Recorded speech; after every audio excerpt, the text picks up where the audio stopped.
సత్తెనపల్లి పట్టణంలో ఇద్దరు బైక్ దొంగలను పట్టణ పోలీసులు అరెస్ట్ చేశారు. 9 లక్షల విలువైన 12 బైక్లను స్వాధీనం చేసుకొని ఇద్దరు నిందితులను అరెస్ట్ చేసి రిమాండ్ కు తరలించామని డీఎస్పీ హనుమంతరావు అన్నారు.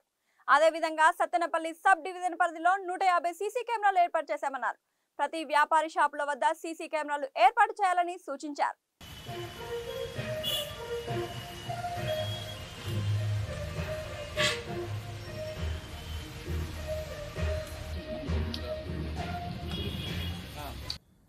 సత్తెనపల్లి టౌన్ పోలీస్ స్టేషన్ ఇది.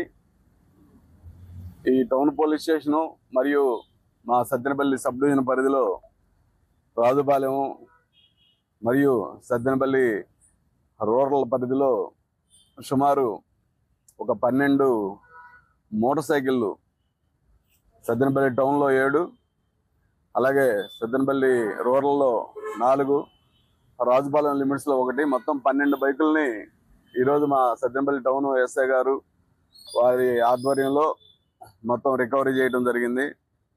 మళ్ళీ ఇద్దరిని ఒకరినొకరిని కలిసి పట్టుకోవడం జరిగింది. వాళ్ళ పొజిషన్లో 2 మోటార్ సైకిళ్ళు, అలాగే తెల్లవారేసరికల్లా ఆల్మోస్ట్ మిగతా 9 వెహికల్స్ రికవరీ చేయడం జరిగింది చాలా ఫాస్ట్గా. సో ఇప్పుడు వాళ్ళని ఈ మోటార్ సైకిళ్ళు దొంగతనంగా చేసినందుకు వాళ్ళని అరెస్ట్ చేసి రిమాండ్ చేయడం జరుగుతుంది.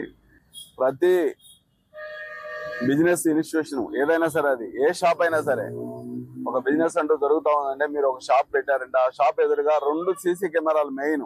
ఒకటి మీ దాంట్లో కనబడేటట్టు, దానివల్ల ఏంటంటే మీ షాప్లో ఏదైనా దొంగతనం జరిగితే వెంటనే తెలుస్తుంది.